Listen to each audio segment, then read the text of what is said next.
मुंशी प्रेमचंद की कहानी पंच परमेश्वर। जुम्मन शेख अलगू चौधरी में गाढ़ी मित्रता थी। साझे में खेती होती थी, कुछ लेन देन में भी साझा था। एक को दूसरे पर अटल विश्वास था। जुम्मन जब हज करने गए थे तब अपना घर अलगू को सौंप गए थे और अलगू जब कभी बाहर जाते तो जुम्मन पर अपना घर छोड़ देते थे। उनमें न खान पान का व्यवहार था न धर्म का नाता, केवल विचार मिलते थे। मित्रता का मूल मंत्र भी यही है। इस मित्रता का जन्म उसी समय हुआ जब दोनों मित्र बालक ही थे और जुम्मन के पूज्य पिता जुमराती उन्हें शिक्षा प्रदान करते थे। अलगू ने गुरुजी की बहुत सेवा की थी, खूब प्याले धोए। उनका हुक्का एक क्षण के लिए भी विश्राम न लेने पाता था, क्योंकि प्रत्येक चिलम अलगू को आध घंटे तक किताबों से अलग कर देती थी। अलगू के पिता पुराने विचारों के मनुष्य थे। उन्हें शिक्षा की अपेक्षा गुरु की सेवा शुश्रूषा पर अधिक विश्वास था। वह कहते थे कि विद्या पढ़ने से नहीं आती, जो कुछ होता है गुरु के आशीर्वाद से। बस गुरु जी की कृपा दृष्टि चाहिए। एतएव यदि अलगू पर जुमराती शेख के आशीर्वाद अथवा सत्संग का कुछ फल न हुआ तो यह मानकर संतोष कर लेना कि विद्योपार्जन में मैंने यथाशक्ति कोई बात उठा नहीं रखी। विद्या उसके भाग्य ही में न थी तो कैसे आती। मगर जुमराती शेख स्वयं आशीर्वाद के कायल न थे। उन्हें अपने सोटे पर अधिक भरोसा था और उसी सोटे के प्रताप से आसपास के गांव में जुम्मन की पूजा होती थी। उनके लिखे हुए रेहननामे या बैनामे पर कचहरी का मुहर्री भी कदम न उठा सकता था। हल्के का डाकिया, कांस्टेबल और तहसील का चपरासी सब उनकी कृपा की आकांक्षा रखते थे। एतएव अलगू का मान उनके धन के कारण था, तो जुम्मन शेख अपनी अनमोल विद्या से ही सबके आदर पात्र बने हुए थे। जुम्मन शेख की एक बूढ़ी खाला मौसी थी। उसके पास कुछ थोड़ी सी मिल्कियत थी, परंतु उसके निकट संबंधियों में कोई न था। जुम्मन ने लंबे चौड़े वादे करके वह मिल्कियत अपने नाम लिखवा ली थी। जब तक दान पत्र की रजिस्ट्री न हुई थी तब तक खाला जान का खूब आदर सत्कार किया गया। उन्हें खूब स्वादिष्ट पदार्थ खिलाए गए।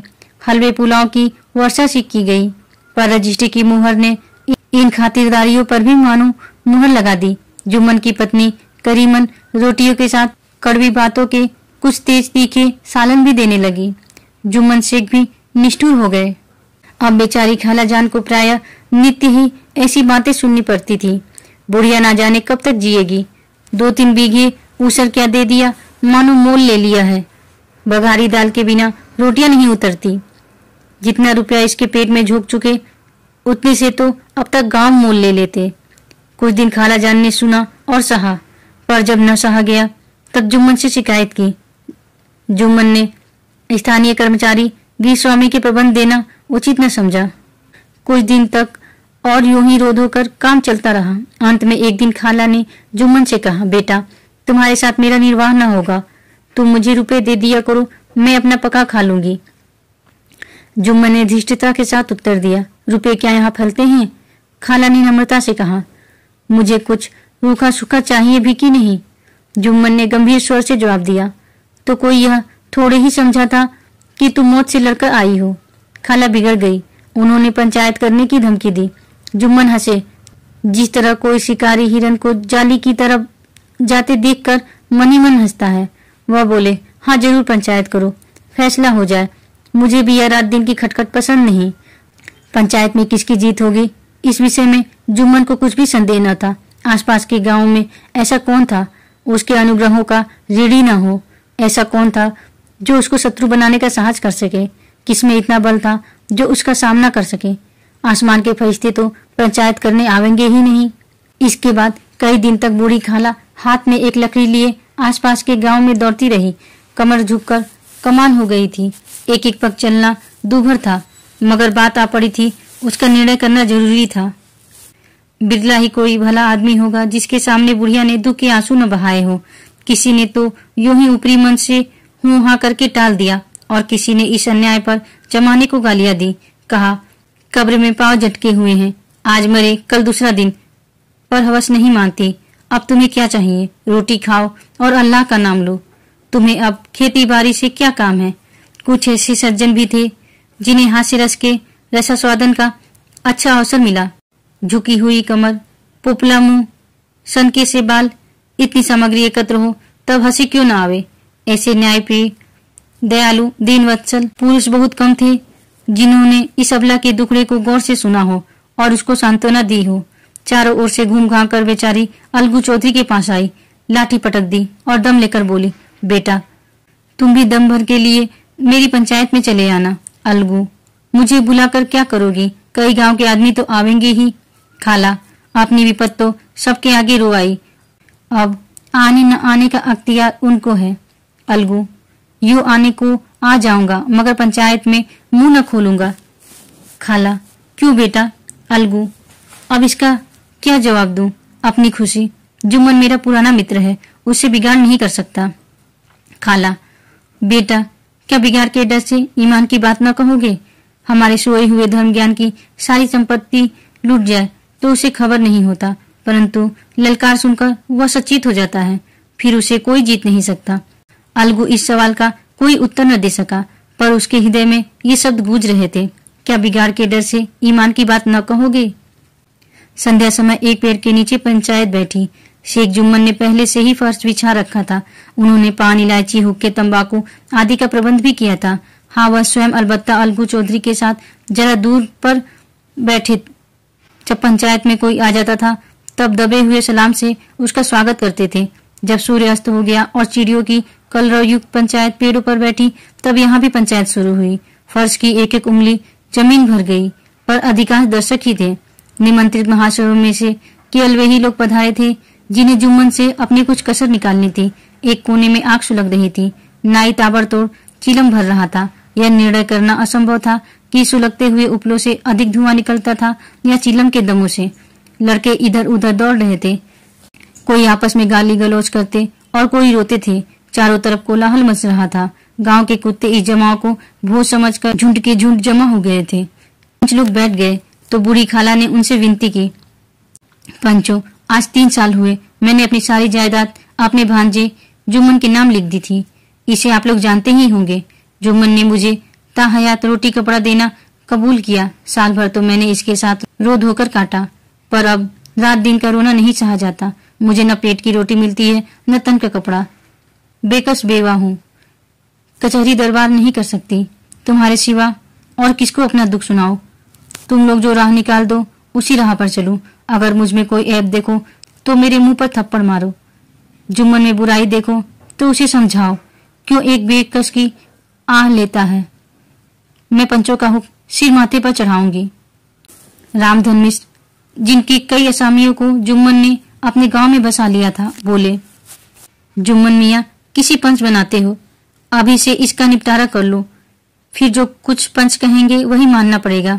जुम्मन को इस समय सदस्यों में विशेषकर वे ही लोग दिख पड़े जिनसे किसी न किसी कारण उनका वैमनस्य था।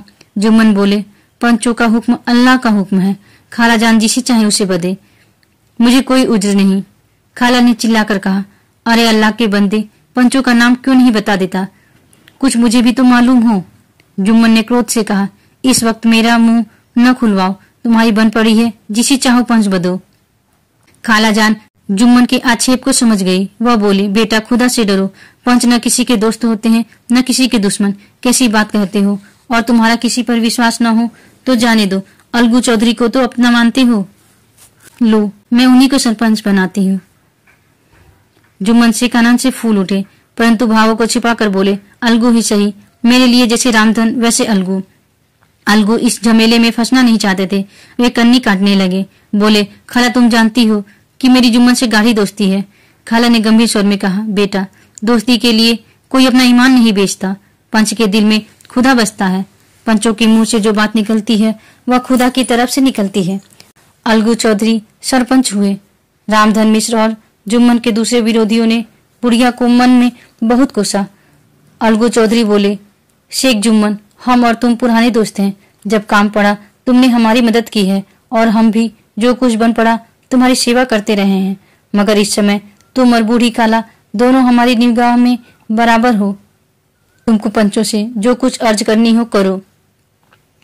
जुम्मन को पूरा विश्वास था कि अब बाजी मेरी है। अलग यह सब दिखावे की बातें कर रहा है। एतएव शांतचित्त होकर बोले, पंचो 3 साल हुए खाला जान ने अपनी जायदाद मेरे नाम हिब्बा कर दी थी।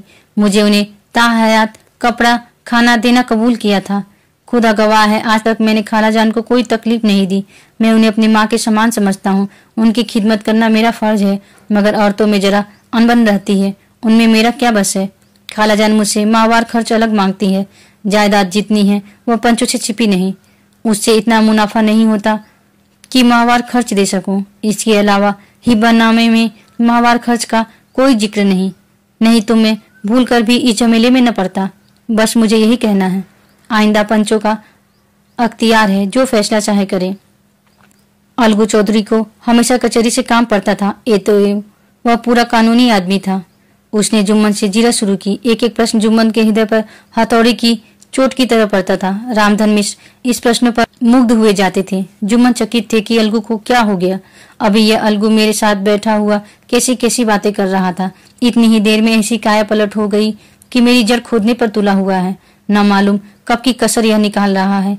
क्या इतने दिनों की दोस्ती कुछ भी काम न आवेगी। जुम्मन तो इसी संकल्प विकल्प में पड़े हुए थे कि इतने में अलगू ने फैसला सुनाया। जुम्मन शेख, पंचों ने इस मामले पर विचार किया। उन्हें यह नीति संगत मालूम होता है कि खाला जान को माहवार खर्च दिया जाए। हमारा विचार है कि खाला की जायदाद से इतना मुनाफा अवश्य होता है कि माहवार खर्च दिया जा सके। बस यही हमारा फैसला है।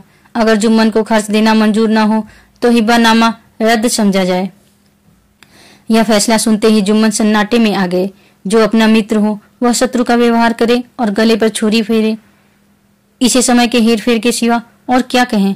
जिस पर पूरा भरोसा था उसने समय पड़ने पर धोखा दिया। ऐसी ही अवसरों पर झूठे सच्चे मित्रों की परीक्षा की जाती है। यही कलयुग की दोस्ती है। अगर लोग ऐसे कपटी धोखेबाज न होते तो देश में आपत्तियों का प्रकोप क्यों होता। यह हैजा प्लेग आदि व्याधियां दुष्कर्मों के ही दंड है। मगर रामधन मिश्र और अन्य पंच अलगू चौधरी की इस नीति परायणता की प्रशंसा जी खोलकर कर रहे थे। वे कहते थे, इसका नाम पंचायत है। दूध का दूध और पानी का पानी कर दिया। दोस्ती दोस्ती की जगह है, किंतु धर्म का पालन करना मुख्य है। ऐसे ही सत्यवादियों के बल पर पृथ्वी ठहरी है, नहीं तो वह कब की रसातल को चली जाती। इस फैसले ने अलगू और जुम्मन की दोस्ती की जड़ हिला दी। अब वे साथ साथ बातें करते नहीं दिखाई देते। इतना पुराना मित्रता रूपी वृक्ष सत्य का एक झोंका भी न सह सका। सचमुच वह बालू की ही जमीन पर खड़ा था। उनमें अब शिष्टाचार का अधिक व्यवहार होने लगा। एक दूसरे की आवभगत ज्यादा करने लगा। वे मिलते जुलते थे, मगर उसी तरह जैसे तलवार से ढाल मिलती है। जुम्मन के चित्त में मित्र की कुटिलता आठों पहर खटका करती थी। उसे हर घड़ी यही चिंता रहती थी कि किसी तरह बदला लेने का अवसर मिले। अच्छे कामों की सिद्धि में बड़ी देरें लगती हैं, पर बुरे कामों की सिद्धि में यह बात नहीं होती। जुम्मन को भी बदला लेने का अवसर जल्द ही मिल गया। पिछले साल अलगू चौधरी बटेसर से बैलों की एक बहुत अच्छी गोई मोल लाए थे। बैल पछाई जाति के सुंदर बड़े बड़े सींगों वाले थे। महीनों तक आसपास के गांव के लोग दर्शन करते रहे। दैवयोग से जुम्मन की पंचायत के 1 महीने के बाद इस जोड़ी का एक बैल मर गया। जुम्मन ने दोस्तों से कहा, यह दगाबाजी की सजा है। इंसान सब्र भले ही कर जाए, पर खुदा नेक बद सब देखता है। अलगू को संदेह हुआ कि जुम्मन ने बैल को विष दिया है। चौधराइन ने भी जुम्मन पर ही इस दुर्घटना का दोषारोपण किया। उसने कहा, जुम्मन ने कुछ करा दिया है। चौधराइन और करीमन में इस विषय पर एक दिन खूब ही वाद विवाद हुआ। दोनों देवियों ने शब्द बाहुल्य की नदी बहा दी। व्यंग्य, व्यक्तोक्ति, अन्योक्ति और उपमा आदि अलंकारों में बातें हुई। जुम्मन ने किसी तरह शांति स्थापित की। उन्होंने अपनी पत्नी को डांट डपट कर समझा दिया। वह उसे उस रणभूमि से हटा भी ले गए। उधर अलगू चौधरी ने समझाने बुझाने का काम अपने तर्कपूर्ण सोटे से लिया। अब अकेला बैल किस काम का। उसका जोर बहुत ढूंढा गया, पर न मिला। निदान यह सलाह ठहरी कि इसे बेच डालना चाहिए। गांव में एक समझू साहू थे। वह इक्का गाड़ी हाँकते थे। गांव के गुड़ घी लाद कर मंडी ले जाते थे। मंडी से तेल नमक भर लाते और गांव में बेचते। इस बैल पर उनका मन लहराया। उन्होंने सोचा, यह बैल हाथ लगे तो दिन भर में बेखटके 3 खेप हो। आजकल तो एक ही खेप में लाले पड़े रहते हैं। बैल देखा, गाड़ी में दौड़ाया, बाल भौरी की पहचान कराई। मालतोल किया और उसे लाकर द्वार पर बांध ही दिया। 1 महीने में दाम चुकाने का वादा ठहरा।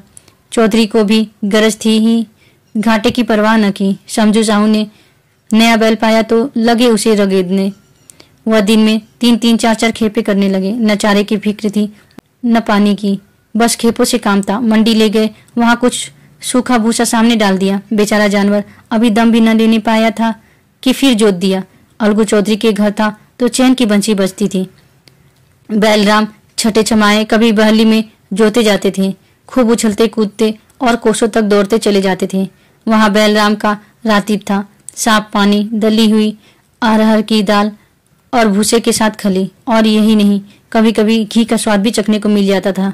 शाम सवेरे एक आदमी खरहरे करता, पोछता और सहलाता था। कहाँ वह सुख चैन, कहाँ यह आटो पहर, कहीं खपत। महीने भर ही में वह पिस सा गया। इक्के का यह जुआ देखते ही उसका लहू सूख जाता था। एक एक पग चलना दूभर था, हड्डियां निकल आई थी, पर था वह पानीदार, मार की बर्दाश्त न थी। एक दिन चौथी खेप में साहू जी ने दूना बोझ लादा। दिन भर का थका जानवर पैर न उठते थे, पर साहू जी कोड़े फटकारने लगे। बस फिर क्या था, बैल कलेजा तोड़कर चला। कुछ दूर दौड़ा और चाहा कि जरा दम ले लूं, पर साहू जी को जल्द पहुंचने की फिक्र थी। एते उन्होंने कई कोड़े बड़ी निर्दयता से फटकारे। बैल ने एक बार फिर जोर लगाए, पर अब की बार शक्ति ने जवाब दे दिया। वह धरती पर गिर पड़ा और ऐसा गिरा कि फिर न उठा। साहू जी ने बहुत पीटा, टांग पकड़कर खींचा, नतनों में लकड़ी ठूस दी, पर कहीं मृतक भी उठ सकता है। तब साहू जी को कुछ शक हुआ। उन्होंने बैल को गौर से देखा, खोलकर अलग किया और सोचने लगे कि गाड़ी कैसे घर पहुंचे। बहुत चीखे चिल्लाए, पर देहात का रास्ता बच्चों की आंख की तरह साझ होते ही बंद हो जाता है। कोई नजर न आया, आसपास कोई गांव भी न था। मारे क्रोध के उन्होंने मरे हुए बैल पर और दूरे लगाए और कोसने लगे। अभागे, तुझे मरना ही था तो घर पहुंचकर मरता। ससुरा बीच रास्ते में ही मर गया, अब गाड़ी कौन खींचे। इस तरह साहू जी खूब जले भुने।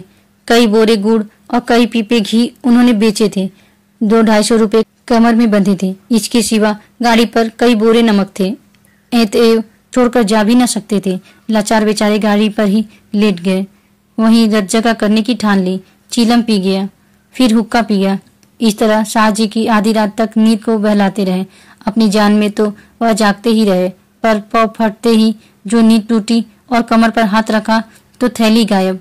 घबरा कर इधर उधर देखा तो कोई कनस्तर तेल भी न दरद। अफसोस में बेचारे ने सिर पीट लिया और पछाड़ खाने लगा।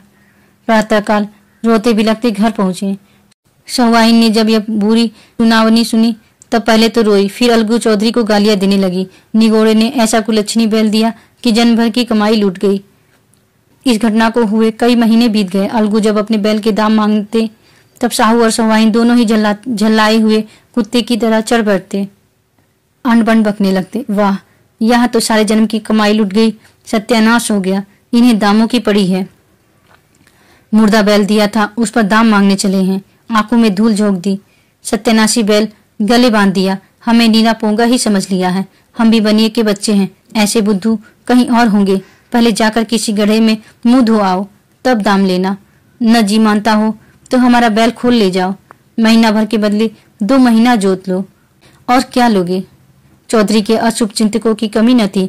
ऐसे अवसरों पर वे भी एकत्र हो जाते और साहू जी के बराने की पुष्टि करते। परंतु 150 रुपए से इस तरह हाथ धो लेना आसान न था। एक बार वह भी गर्म पड़े। साहू जी बिगड़ कर लाठी ढूंढने घर चले गए। अब सहुआइन ने मैदान लिया। प्रश्नोत्तर होते होते हाथापाई की नौबत आ पहुंची। सहुआइन ने घर में घुसकर किवाड़ बंद कर लिए। शोरगुल सुनकर गांव के भले मानस घर से निकला। वह परामर्श देने लगे कि इस तरह से काम न चलेगा, पंचायत कर लो, कुछ तय हो जाए उसे स्वीकार कर लो। साहू जी राजी हो गए। अलगू ने भी हामी भर ली। पंचायत की तैयारियां होने लगी। दोनों पक्षों ने अपने अपने दल बनाने शुरू किए। इसके बाद तीसरे दिन उसी वृक्ष के नीचे पंचायत बैठी। वही संध्या का समय था।